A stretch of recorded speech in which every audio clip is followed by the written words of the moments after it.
Nah, manakala apotek plasma ini akan mendapatkan resep dokter dari masyarakat sekelilingnya, dia harus merefer ke apotek intinya. Nanti apotek intinya akan melayaninya. Nah, ini masih rendah loh, pelaksanaan program rujuk balik ini, karena masyarakat masih susah dapat obatnya ke apotek gitu. Nah, ini dengan apotek desa ini kita harapkan program rujuk balik juga akan berjalan lancar. Tentunya ini justru akan membuka lapangan kerja yang sebesar-besarnya buat apoteker. Bayangin 80.000 loh, 80.000 apotek yang akan kita dirikan gitu. Nah, ini kita tentunya membutuhkan apoteker. Mungkin nggak semua jadi apotek inti ya, nanti ada apotek plasmanya. Nah, apotek plasma yang diisi dengan tenaga vokasi farmasi.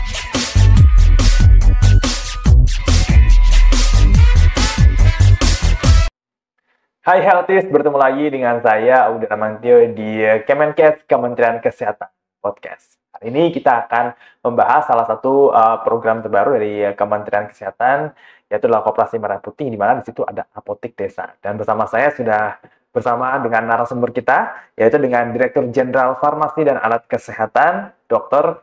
Anda El Rizka Andalusia Apoteker, Magister Pharm Mars. Halo, selamat siang, Bu Rizka. Selamat siang. Bagaimana kabarnya, Bu? Baik, alhamdulillah sehat. Oke, baik. Terima kasih, Bu, sudah hadir di studio Kemenkes kita pada siang hari ini. Langsung aja, Bu, mungkin Ibu bisa menjelaskan sedikit ya mengenai program terbaru ini, Koperasi Merah Putih, di mana di situ ada apotek desa. Mungkin boleh dijelaskan apa yang melatar belakangnya? Ya, sebetulnya pada dasarnya ya, masyarakat kita tuh banyak yang belum mendapatkan akses terhadap pelayanan kesehatan secara khusus terhadap obat-obatan. Kita nggak usah ngelihat di kota-kota besar ya, tapi di daerah-daerah terpencil, di desa-desa, masih banyak masyarakat yang ketika dia membutuhkan obat, dia harus menempuh jarak mungkin bahkan sampai puluhan atau ratusan kilometer gitu ya. Nah, ide Bapak Presiden ini sangat bagus sekali, bahwa beliau ingin agar setiap desa memiliki apotek dan klinik, ya, klinik dan apotek desa yang dihubungkan dengan koperasi. Nah, koperasi ini kan dari dulu kita mengenal ya, sekolah guru perekonomian Indonesia gitu koperasi. Dan ini sudah dicanangkan oleh Bapak Presiden. Beliau ingin bahwa 80.000 koperasi terbentuk di seluruh Indonesia ini, dan di dalam koperasi tersebut salah satu unit bisnisnya adalah apotek, dengan tujuan untuk mendekatkan masyarakat kita terhadap akses untuk memperoleh obat-obatan dengan harga yang terjangkau. Jangan lupa, dengan harga yang terjangkau. Itu harus diingat, begitu Mas. Oke, baik. Nah, kemudian untuk tata kelola dari apotek desa ini seperti apa, Bu? Apa yang membedakan dengan apotek-apotek lain? Ya, sebetulnya tata kelola apotek desa ini sama saja dengan apotek yang lain, di mana ada pelayanan kefarmasian.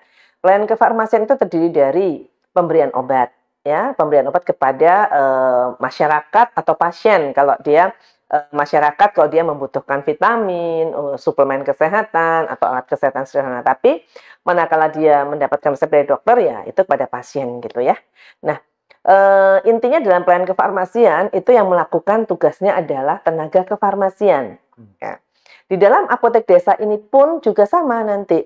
Dia melayani obat-obatan untuk masyarakat di sekitarnya, ya, di mana dia akan melayani obat keras, obat resep dokter, ya, kemudian juga melayani obat-obat bebas yang dibutuhkan oleh masyarakat. Yang dimaksud obat bebas di sini adalah seperti vitamin, suplemen kesehatan, misalnya obat-obat flu sederhana, obat batuk yang sederhana. Nah, itu semua bisa dilayani di apotek desa. Selain itu, yang tidak kalah pentingnya, apotek desa juga harus menjalankan tugas untuk memberikan konseling dan informasi kepada masyarakat terkait dengan bagaimana menggunakan obat yang benar, kemudian bagaimana mengkonsumsi atau dan sebagainya yang related dengan obat tersebut. Dan apotek desa ini juga mengemban amanah untuk menjalankan program kesehatan masyarakat yang selama ini dilakukan di puskesmas-puskesmas. Dengan adanya apotek desa ini dapat membantu menjadi perpanjangan tangan dari puskesmas dalam memberikan pelayanan obat kepada masyarakat. Jadi intinya tidak berbeda tata kelolanya, sama-sama pelayanan kefarmasian, pemberian obat dan disertai dengan konseling dan informasi yang dilakukan oleh tenaga kefarmasian. Begitu. Oke, baik. Nah, kemudian untuk perizinan Ibu, terkait perizinan itu proses dan persyaratan ini seperti apa? Apakah ada persyaratan berbeda dibandingkan dengan apoteker pada umumnya? Iya, perizinan suatu apotek pada umumnya sama ya. Semua pertama adalah gedung, bangunan harus ada dong. Nggak mungkin juga pakai nggak ada gedung gitu ya. Yang kedua ada logistik obatnya. Yang ketiga ada tenaga pengelolanya. Ya. Nah, ada yang spesifik untuk apotek koperasi atau apotek desa ini. Karena satu, ruang lingkupnya tentunya berbeda ya, karena di desa-desa. Jadi untuk persyaratan gedung, ya, karena kita akan bersama-sama dengan koperasi menggunakan aset koperasi dan aset desa. Manakala koperasi itu sudah mempunyai gerai yang memadai dengan gedung yang sesuai permanen, maka kita tidak perlu mempersyaratkan lagi persyaratan gedung yang ada di apotek. Ya, misalnya ada IMB dan sebagainya, karena kita menggunakan aset koperasi gitu ya. Atau misalnya kita menggunakan aset desa, manakala kita menggunakan poskesdes atau pustu kita untuk dibangun menjadi apotek dan klinik desa, maka itu melekat pada bangunan poskesdes atau pustunya tersebut. Jadi persyaratan seperti IMB dan sebagainya itu sudah tidak perlu lagi gitu ya. Nah, kemudian SDM itu harus ada dong, pasti harus ada yang mengelola apotek itu dong. Nah, untuk SDM kita dalam pengelolaan ini untuk apotek desa ini kita membagi menjadi dua jenis ya. Sebetulnya jenis ini lebih pada ruang lingkup pelayanannya. Manakala apotek itu melayani obat keras yang dengan resep dokter dan melayani penjualan obat bebas, maka dia harus ada apoteker. Karena apoteker akan mengkaji obat-obatan yang diperlukan oleh pasien. Tetapi pada suatu kondisi di mana kita menjangkau yang lebih dekat lagi kepada masyarakat, kita kadang-kadang hanya menjual obat-obat bebas yang dibutuhkan oleh masyarakat situ. Di mana nanti obat kerasnya bisa diambil di apotek intinya tadi. Ya, maka disebut dengan apotek plasma. Maka apotek plasma tersebut tenaganya tidak perlu apoteker, bisa menggunakan tenaga vokasi farmasi. Nah, tapi tenaga vokasi farmasi ini berada di bawah supervisi apoteker yang ada di apotek inti. Jadi itu persyaratan-persyaratannya, masih banyak lagi persyaratan yang lain, tapi intinya gedung, kemudian SDM, kemudian perbekalan farmasinya semua harus ada sebagaimana apotek pada umumnya. Oke.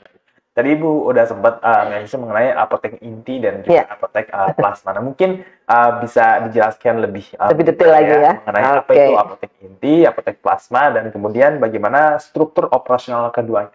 Ya, jadi tadi saya sudah menyinggung sedikit ya terkait apotek inti dan apotek plasma. Ya, apotek inti itu bentuknya seperti apotek pada umumnya, ya. Dia harus ada penanggung jawab apoteker, kemudian dia bisa melayani obat dari mulai obat keras, obat resep dokter, kemudian juga sampai ke narkotika sederhana ya yang diperlukan, dan juga obat-obat bebas, juga alat kesehatan.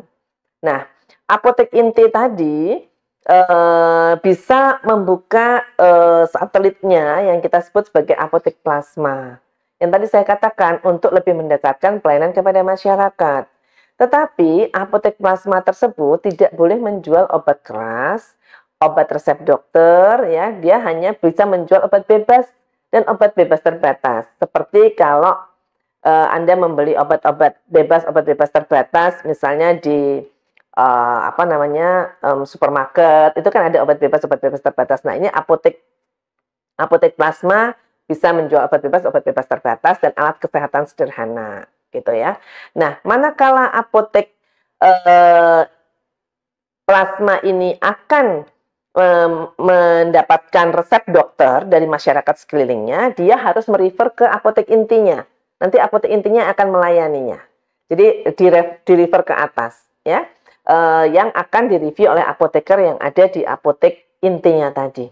Nah, ini bentuk kerjasama ini tentunya satu, lebih mendekatkan kepada masyarakat, kedua untuk pengelolaan yang lebih efektif dan efisien ya, karena kadang-kadang masyarakat sekitarnya ini membutuhkan jenis-jenis obat tertentu yang nggak perlu semuanya lah, cukup dengan sekian jenis obat saja, maka itu bentuknya menjadi apotek plasma, begitu.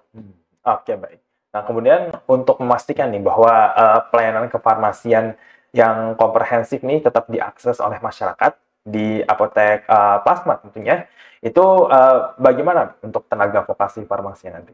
Tenaga vokasi farmasi ini bekerja di bawah supervisi tenaga apoteker yang ada di apotek inti. Jadi apoteker di apotek inti ini akan secara regularly melakukan supervisi dan melakukan monitoring terhadap kegiatan-kegiatan di apotek plasma. Dan tadi yang saya katakan, manakala ada resep dokter yang masuk ke apotek plasma, dia harus merefer ke apotek inti yang akan digaji oleh apotekernya. Nah, demikian juga di apotek inti, dia bisa merefer masyarakat yang ingin membutuhkan obat-obatan bebas itu cukup dia ke apotek plasma saja, begitu. Atau misalnya ada obat resep dokter yang sudah disiapkan oleh apoteker, tinggal didispense ke masyarakat, dia bisa meminta bantuan kepada apotek plasma untuk menyerahkan kepada masyarakat supaya masyarakat tuh nggak terlalu jauh gitu ya, nggak terlalu sulit gitu. Nah, untuk logistik dan perbekalan kesehatannya ya, apotek plasma dan apotek inti ini bisa pengadaannya melalui apotek inti, kemudian nanti bisa didistribusikan ke apotek-apotek plasma tersebut. Oke, baik.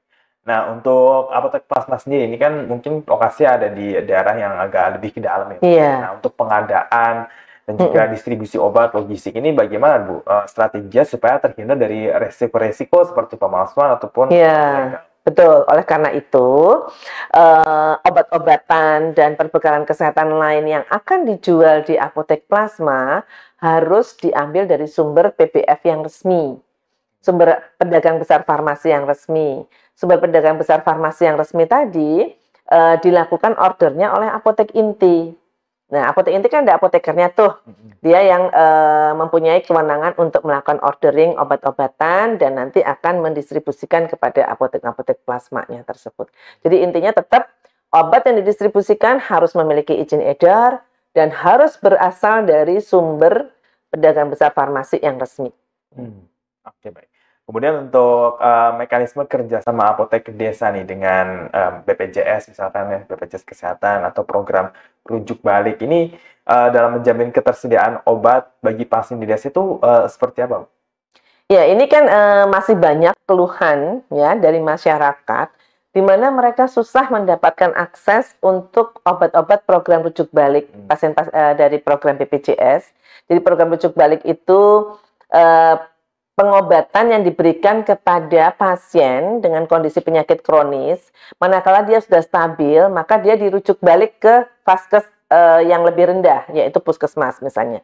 Tapi kan nggak semua masyarakat kita mempunyai akses yang dekat dengan puskesmas. Jadi ini bisa menjadi perpanjangan tangan dari puskesmas, bekerja sama dengan puskesmas, atau dengan BPJS langsung untuk mendistribusikan, untuk memberikan pelayanan obat program rujuk balik itu kepada masyarakat. Nah, ini masih rendah loh, pelaksanaan program rujuk balik ini, karena masyarakat masih susah dapat obatnya ke apotek gitu. Nah, ini dengan apotek desa ini kita harapkan program rujuk balik juga akan berjalan lancar. Kalau enggak nanti masyarakat mesti pergi lagi ke rumah sakit yang jaraknya jauh ya, jauh dan membutuhkan waktu yang lama untuk antri di rumah sakit gitu.